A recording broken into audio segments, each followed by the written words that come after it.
What's going on, people? Welcome back to Neeks Sports. Another depressing day as a Man United fan.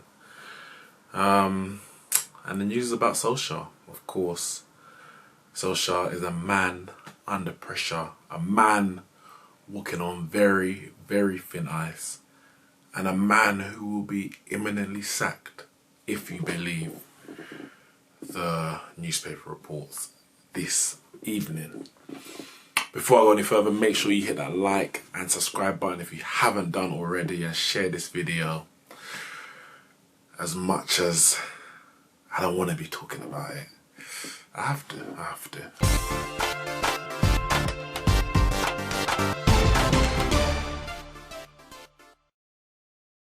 Yes, Solskjaer has 3 games to save his job, to save his Manchester United managerial position.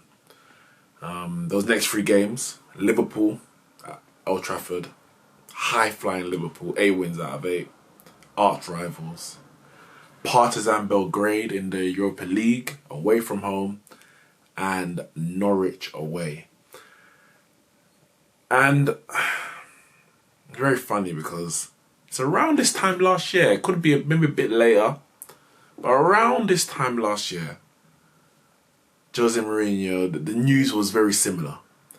If Manchester United lose to Newcastle, Jose Mourinho will be sacked. That was the news. And we obviously know it was an amazing comeback. It was a last-minute winner by Alexis Sanchez. One of the few goals he scored for us. And, I mean, I guess it's one of the most important because he scored so few. FA Cup semi-final. We had he didn't even score in the Manchester derby, but he was very influential in that second half, and he scored that goal, which people said ultimately saved Jose Mourinho's job. But of course we know it was only a stay of execution, because by December, went to Anfield, lost, and he was sacked subsequently. And it's really coming down again to this game against Liverpool. Now, the report reads and says that they expect to lose to Liverpool because of, obviously, the position of the two clubs. So they're not going to judge him based on the result. However, if Manchester United get battered in that game, and I don't know what battered means, it could be 4-5, I don't know, 3-0 worth, I don't know. I don't know what number they're looking for. Maybe it's about how much, if the case is they get outplayed, I don't know. But if it's a real embarrassing result, then they could pull the plug. Ed Woodward could pull the plug on Ole Gunnar Solskjaer after the Liverpool game. And it's funny because it seems like Klopp has had if it is the case, a key hand in 3 managerial dismissals since he's been in England. I know it wasn't his last game, but that loss of Jose Mourinho at home to Jurgen Klopp's Liverpool, that was, I think it was maybe the penultimate game before he got sacked. Obviously, he beat Manchester United and Jose Mourinho at Anfield last season, and he was sacked the Monday after. And if he was to embarrass Man United at Old Trafford, that could spell the end for Solskjaer. But as I said, they're not expecting Man United to beat Old Trafford, the board, the hierarchy, so to beat Liverpool. So if they were to get a narrow loss or even a draw, they'll carry on. But Partizan Belgrade, that is going to be a tough atmosphere. But I guess ultimately, Man United and Solskjaer are going to be judged on their Premier League results and Premier League performances. Nobody wants to get knocked out of the Europa League in the group stages. But if, for some reason they're performing well in the Premier League and they get knocked out of the Europa League, that's not going to be the be-all and end-all. But seeing our away form in 2019, I think we haven't won an away game since February. Going to Partizan Belgrade, it's going to be tough. And if the game away to AZ Alkmaar is anything to go by, And yeah, that was tough for different reasons. You know, the issue about the pitch, the quality of the team, they're not great, and our lack of form, our lack of quality, etc. But the atmosphere that Partizan will have going to be incomparable to what Man United experienced over in the Netherlands. So if they're not up for it, like up for the fight, they could crumble. But it's the Norwich game, and which is also away from home. Will we go into that game continuing that run of no wins away from home?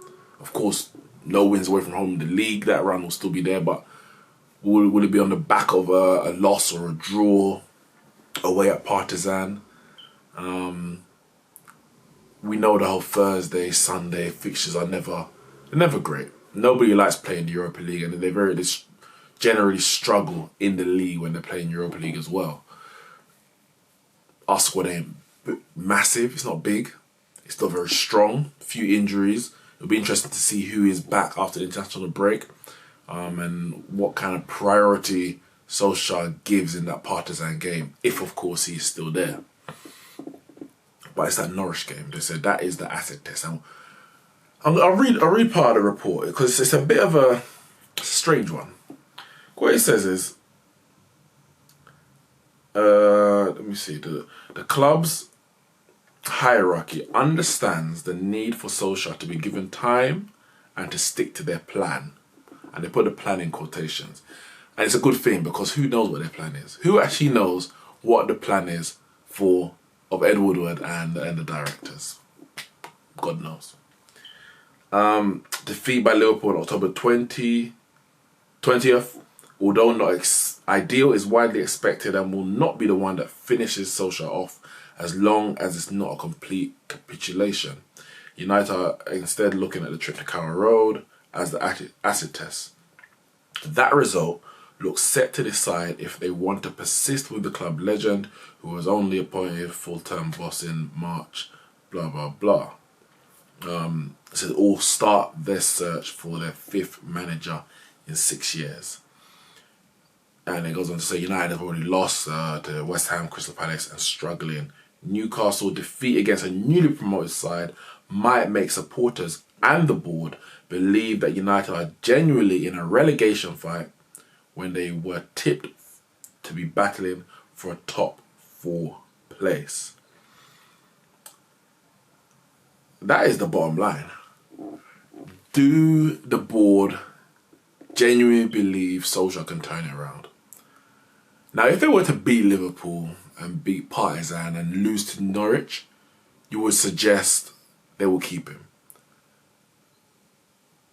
If they were to lose to Liverpool, lose to Partizan and beat Norwich, the report says that he will get a stay of execution. But if he gets no wins in the next 3 games, or no wins in the next 2 Premier League games, I fear for him. And we should all fear for him. Some will be very happy. Some have been saying, yes, Solskjaer's not the right man, should never been given the job, etc., etc. And then the question becomes who? Who comes in? Who is the right man to turn this around? Is it literally anyone? Anyone's better than Solskjaer? Has the search for a new manager started? Do they have someone in mind? An interim? I mean, Solskjaer was an interim, remember? And does that interim manager have the opportunity to kind of stake his claim for a place? Or do they have someone in mind for the permanent job and the interim is only there for that period? I don't know about this plan that the report states. I don't know if they've got a plan. Ed Woodward, that is. I think Solskjaer has a plan. Whether he's able to execute that plan or he's capable of executing that plan, I say it remains to be seen. It may not remains to be seen much longer, but it hasn't proved successful thus far, even though the signings that he's made in the summer have been. But what is the plan of the board? What is the plan of Ed Woodward? I really don't know. And if someone can tell me, drop me a comment below and let me know what is the plan of the board, because it beats me completely. he is actually a second favourite to be the next manager sacked. Marco Silva is the favourite. Everton currently sitting in the relegation zone. It's crazy. Five managers in 6 years? And obviously we don't even include the little interim caretaker job that Ryan Giggs did at the back end of after Moyes got sacked, so 2013-14. That'll be 5 managers in 6 years if Solskjaer was to go. And for me, that stinks and says that they don't have a plan. But I know I've been through that already. I'm not going to go too much into it. But if Solskjaer was to be sacked, who would be the right man to take Man United forward? Many thought Jose was. I was happy when we got Jose. I was never on the Jose out bandwagon.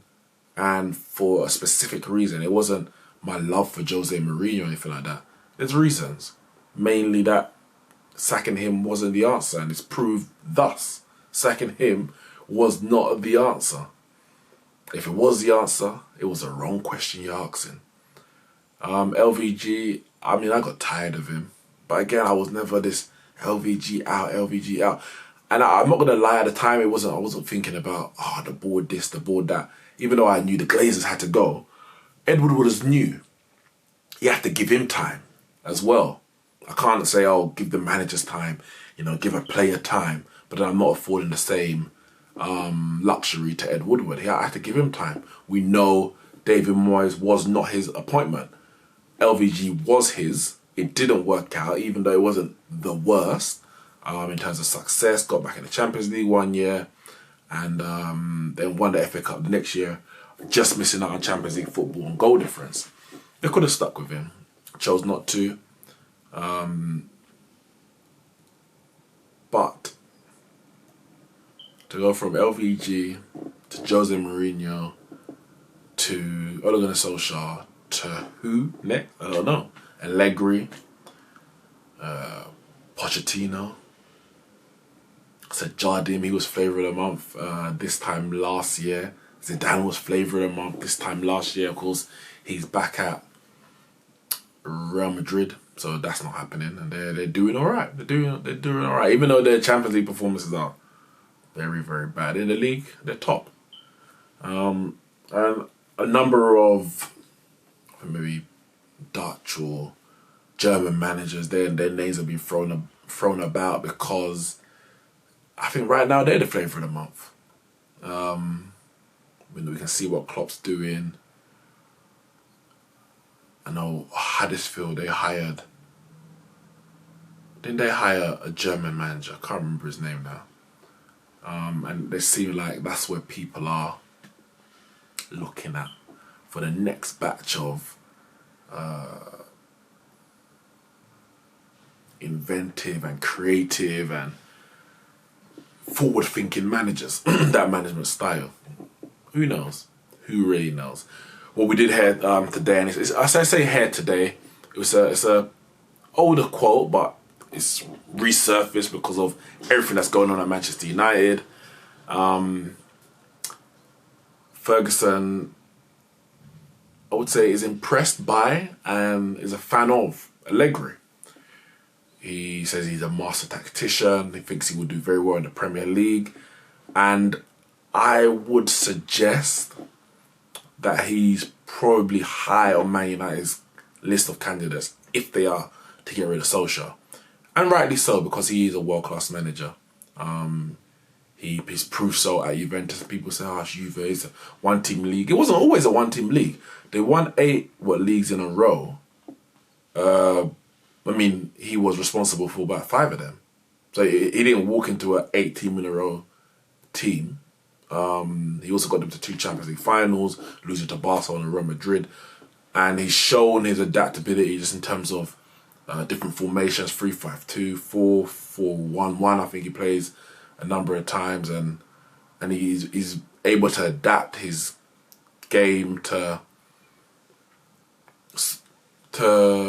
nullify or attack the weaknesses of the opposition. He's very tactical in that way, as many Italian managers are. But it's also his in-game management, which is very impressive. I remember that game against Tottenham in the Champions League. Tottenham winning 1-0, and he made a few changes. And the game, and this is, I think, in the second half, the game's completely changed. Like, Poch couldn't respond, didn't know how to respond. And then he was too late to respond. I think one of them was it was either, I think he changed to a 3 at the back and put Dani Alves as the right wing back. And it was a completely different game. It was like chalk and cheese from what we saw in the first half. And it's those kind of things that you say, yeah, he's able to adapt. Because in the Premier League, it's one of the leagues where you probably have to adapt the most, because the opposition you come up against are so varied from one opposition to the next. In places like, I'll say, Spain, a lot of the teams play very similar styles of football. So you know what you're coming up against, and they don't really change their approach to when they're playing a different team. So a team will play Barca the same way they're going to play, I don't know if this is in the league, Hercules or Granada, Real Betis. That's the way they're playing. Whether they win 1-0, win 3-0 or lose 7-1, that's how they're going to play. So you kind of just set your way. This is how we're going to do it, and you go forward. But the Premier League, one team will play one way. Man City play a different way to Liverpool. Both two brilliant teams. 98, 97 points last year. Completely different styles. Arsenal, they play different to Leicester. Wolves play different to West Ham. It's the different variations of tactics and formations in the Premier League, I find, is much more evident than in many different leagues, even that of Italy. So a manager who is able to adapt his tactics pre-game and also in-game, it's very important, very, very important. So it's one thing Solskjaer has been criticised on, and rightly so. There's been certain times you're like, right, even now, you're playing 4-2-3-1. It ain't working. Why are you still playing 4-2-3-1? You have to change it.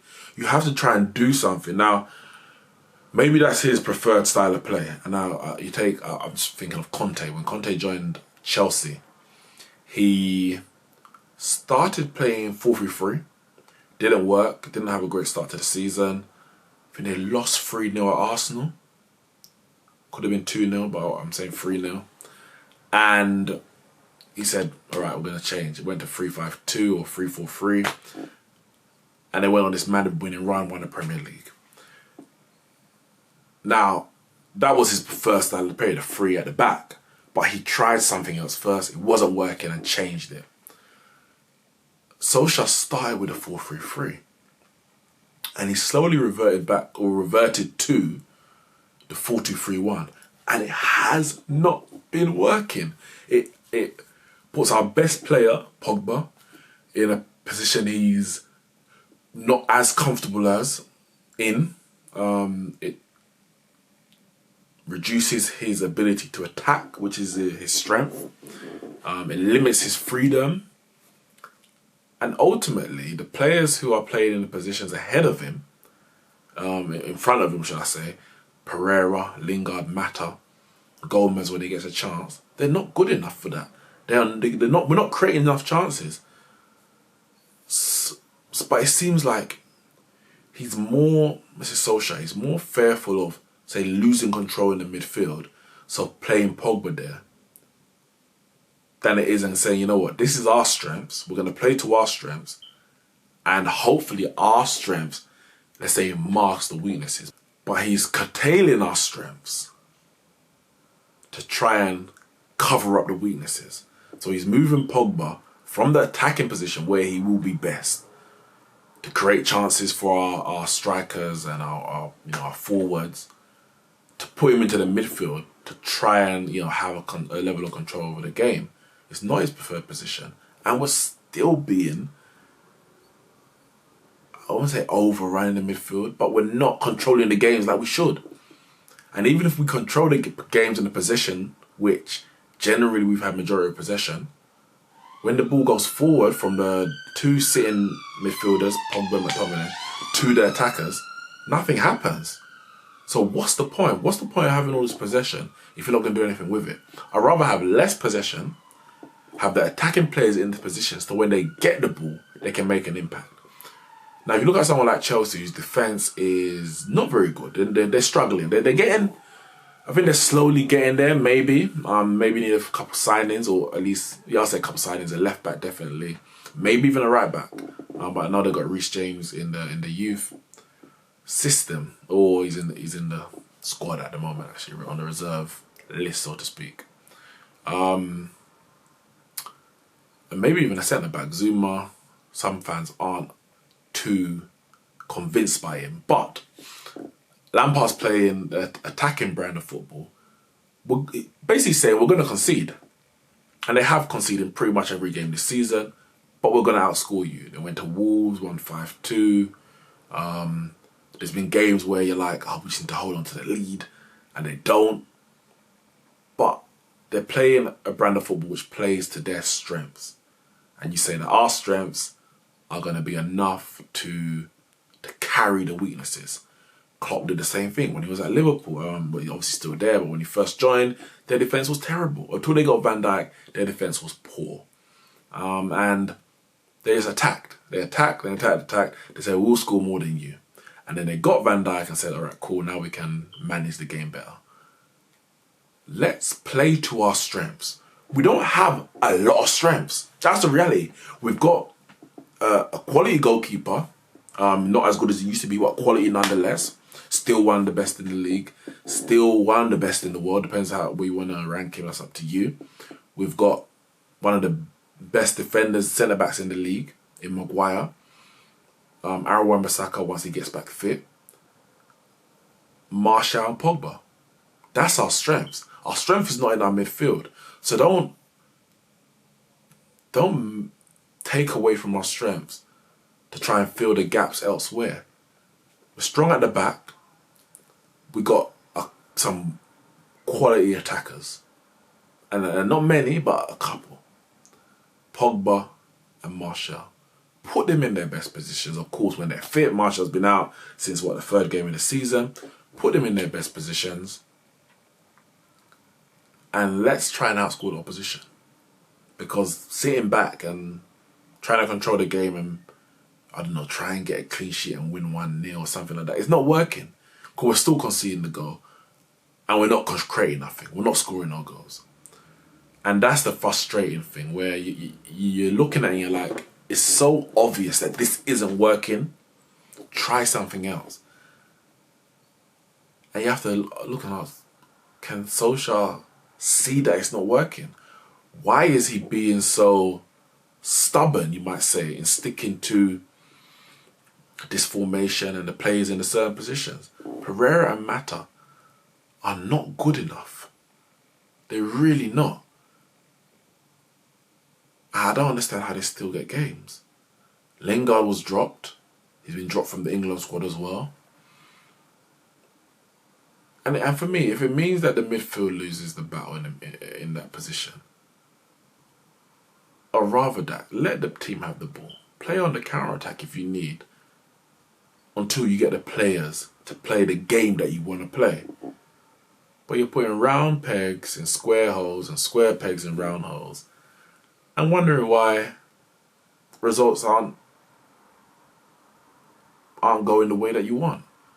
Rashford is not a lone striker. He's not a number 9 for me. Martial's out. Put Greenwood through the middle. Leave Rashford in his preferred position, I would say his best position, as an inside forward. That's for me where he's at his best. Playing with his back to goal, that's not his game. And if we don't have the creative players behind him where he can run off the shoulder, or we're not playing against a high enough line for that, then he's really ineffective. Round pegs in square holes and square pegs in round holes. But he's got 3 games. 3 games to save his job. I, for one, hope he does, because that means results would have slightly picked up in those 3 games. Anyone, for me, any Man United, so-called Man United fan, who's saying that they want them to get battered by Liverpool, want him to lose to Norwich, You're not a Man United fan. You can't go into a game hoping they lose. I remember, and I'll finish on this, I was on the Real Football Fan Show around this time last year, as I said, just before the Newcastle game, and they asked, would, a few Man United fans there, but Robbie asked, would you want Man United to lose if it meant Jose would be sacked? And I said no. No real Man United fan would want their team to lose just for a manager to be sacked.